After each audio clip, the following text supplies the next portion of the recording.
Oi, gente, tudo bem com vocês? Hoje eu trouxe uma proposta um pouquinho diferente do nosso canal, do meu canal. E a gente vai falar um pouquinho sobre morte. Basicamente sobre isso, usando como base o livro A Solidão dos Moribundos, do Norbert Elias, seguido de Envelhecer e Morrer. Norbert Elias era antropólogo, sociólogo, né? Ele trabalhou essa questão da morte de uma forma muito aberta, né, sem tabus. Então ele traz isso nesse livro, né, ele traz essa questão, essa reflexão sobre a morte.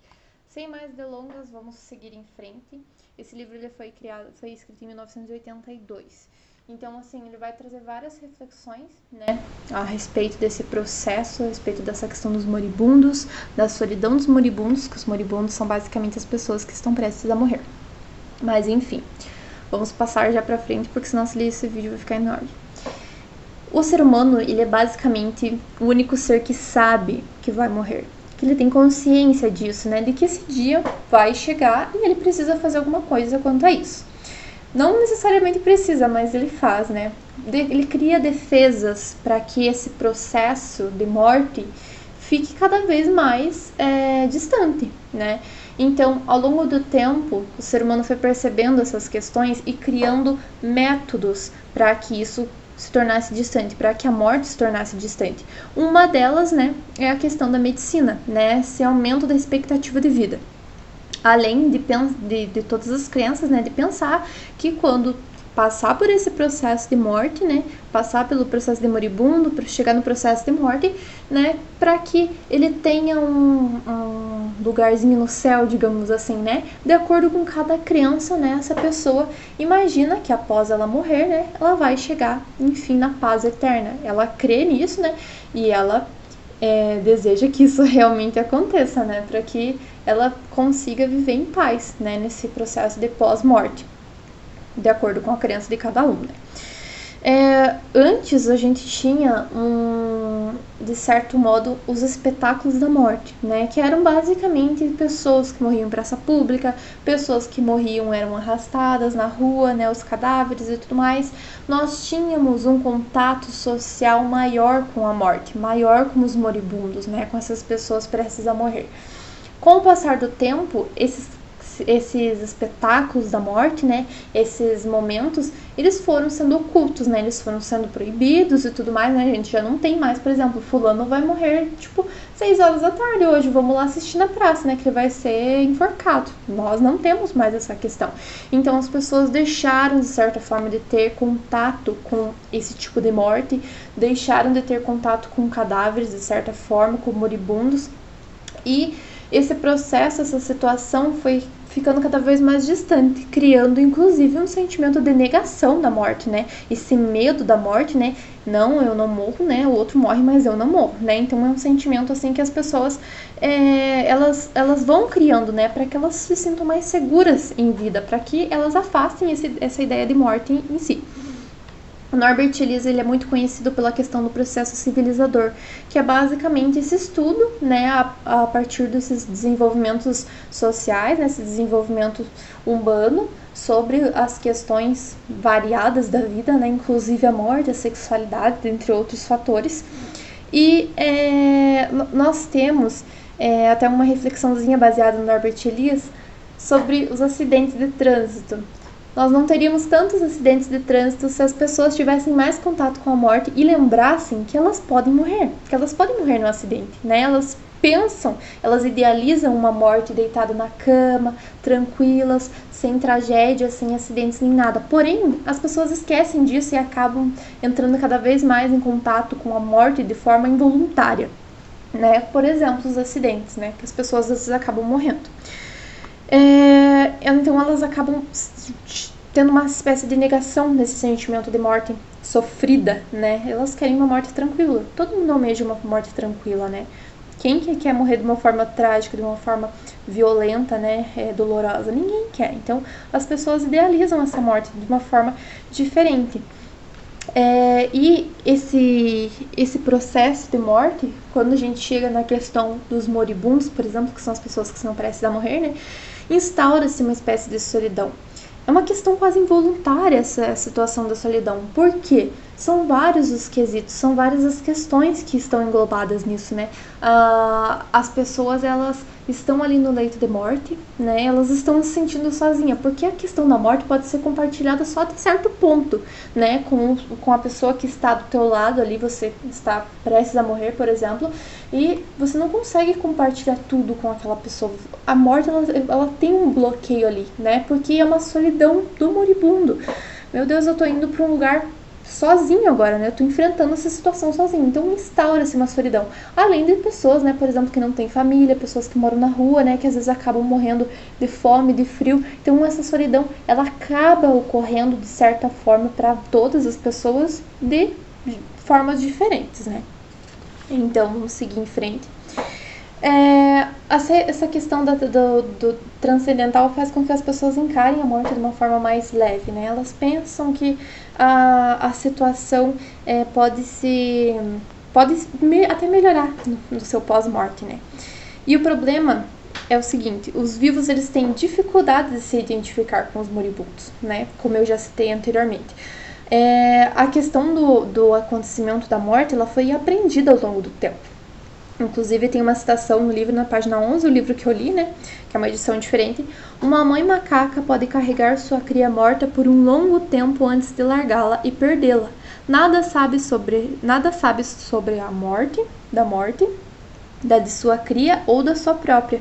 Ela não tem conhecimento sobre isso, então ela vai carregar aquela cria, né, por um longo tempo, até que ela acaba largando e esquecendo, né, essa cria. Então, como pra gente refletir um pouco, né, sobre como os humanos, né, eles têm esse conhecimento de que isso ocorre, né, é um processo natural e que devemos estar preparados. A morte, ela deixa de ser corriqueira, né, com o passar do tempo, e ela vai ficando num processo mais privativo, digamos assim. Com esse processo de privação da morte, as pessoas, elas tornam-se de certa forma mais isoladas, né? Isoladas não é a palavra, mas assim que eu quero dizer.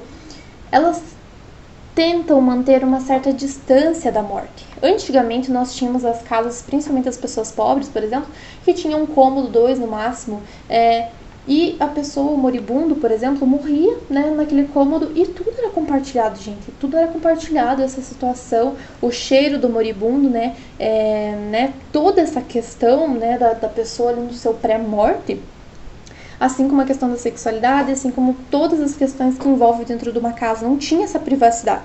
Então a morte era muito escancarada, seja para as crianças, seja para os adultos, e com o passar do tempo nós vamos tendo um ocultamento dessa morte. E as pessoas sentem isso e elas vão deixando a morte mais longe delas. Elas não querem imaginar a sua própria morte. Tem um sentimento de negação sobre isso. Elas ficam o mais distante possível dos moribundos. Elas não sabem se comunicar com os moribundos. Você provavelmente já teve uma situação em que você estava do lado de uma pessoa que estava prestes a morrer e você não tem palavras, você não sabe o que dizer para aquela pessoa, porque você é um sentimento estranho, né? A gente não sabe, parece que aquela pessoa já está numa outra etapa, numa outra fase da vida que a gente não sabe mais como se comunicar. Tem um certo bloqueio.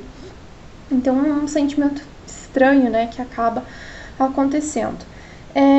Também tem uma questão da punição. A gente sente, né, até Freud fala a respeito dessa questão da negação, né, da morte. Digamos, se eu falar besteira, vocês me corrigem nos comentários, mas tem aquele sentimento até de, por exemplo, nossa, um dia eu desejei que minha prima morresse, por exemplo, porque eu tava com muita raiva dela. E aí, a sua prima tá no leito de morte, tá? Se tornou uma moribunda. E aí você tá lá e fica aquele sentimento de, meu Deus, um dia eu desejei a morte dela. Será que isso tá acontecendo por conta daquele meu desejo? Sabe, tem toda uma questão assim muito complexa por trás disso que acaba, né, trazendo certas sensações, né, nessa questão da morte.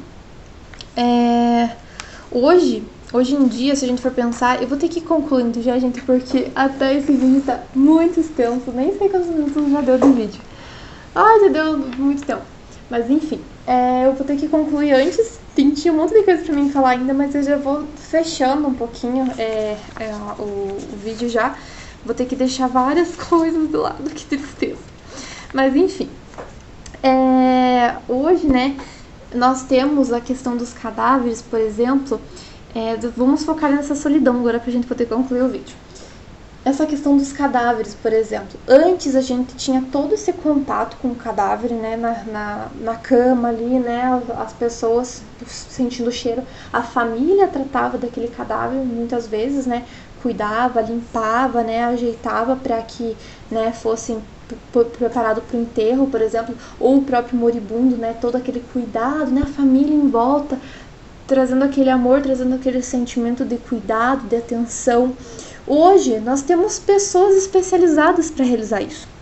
Nós temos alas hospitalares separadas, nós temos a funerária, nós temos várias instituições responsáveis por cuidar do moribundo, por cuidar do cadáver, para que as pessoas sintam-se mais distantes ainda. Nós não vemos hoje, né, com facilidade as famílias, por exemplo, cuidando dos moribundos, cuidando dos cadáveres. Não, hoje tem as instituições preparadas para isso. Então, nunca na vida que nós tivemos cadáveres sem odores praticamente, nós tivemos moribundos distantes da sociedade, as pessoas nem veem os moribundos, elas ficam sabendo que a pessoa morreu assim e não se tem esse contato com os moribundos. Então, nós temos um bloqueio muito grande da morte hoje em dia, né? Tem toda essa questão da morte sem odor, essa morte sem contato em si com o moribundo. Então, são vários sentimentos, né, que englobam isso. Por quê? Porque a solidão está cada vez mais propícia para isso, né? A situação está cada vez mais propícia para o sentimento de solidão. Porque vamos supor que você é um moribundo e tem instituições reservadas para tratar de você, para tratar do teu corpo. Não é mais a tua família que está do teu lado, é uma instituição, é toda uma questão profissional, um profissionalismo envolvido nisso. Você não vai se sentir cada vez mais sozinho, porque não é a tua família que está do lado. Você está separado em alas hospitalares, você está separado, né, em casa, em um cômodo só. Então, assim, a questão torna-se um sentimento de solidão muito presente hoje em dia na questão da morte, né? Os cemitérios, né, são lugares assim, fazer silêncios, igrejas e tudo mais, né, porque é um respeito aos mortos, as crianças não podem brincar no cemitério, é todo um tabu envolvendo a morte, né, que deveria ser diferente, né, o cemitério deveria ser um local, tem locais que são assim, né, para as pessoas ir lá visitarem os seus entes queridos, né, comemorar, levar às vezes um prato que a pessoa gostava, né, conversar ali, né, se sentir do lado da pessoa, mas não, é um sentimento de tristeza, um sentimento de negação, passar medo do cemitério, né, medo dos mortos. Então é toda uma complexidade envolvendo nisso. É basicamente isso, gente. Eu vou dar uma olhadinha aqui pra ver se tem alguma coisa a mais, mas eu acho que é basicamente isso, né? Então, nós temos essa questão que engloba tudo, que se torna muito propícia para a solidão, né? As crianças crescem sem ter contato com a morte, né? Tudo isso, né? E gerando essa questão, essa negatividade sobre a morte, esse medo sobre a morte, né? E você, né, esquece que um dia você pode morrer. Mas é basicamente isso. Eu espero que vocês tenham gostado dessa reflexão. Foi bem rapidinho. Tentei ser bem rapidinho. Mas fazia tempo já que eu tava guardando as suas anotações. E é um livrinho super curtinho, gente. Se vocês tiverem vontade de ler, leiam ele, vale muito a pena. Eu separei várias coisas, mas acho que algumas são meio desnecessárias mesmo. Se tiver alguma coisa a mais eu vou postar, eu faço um outro vídeo, mas eu acho que é isso mesmo. E muito obrigada se você assistiu até aqui, dá um joinha e até a próxima.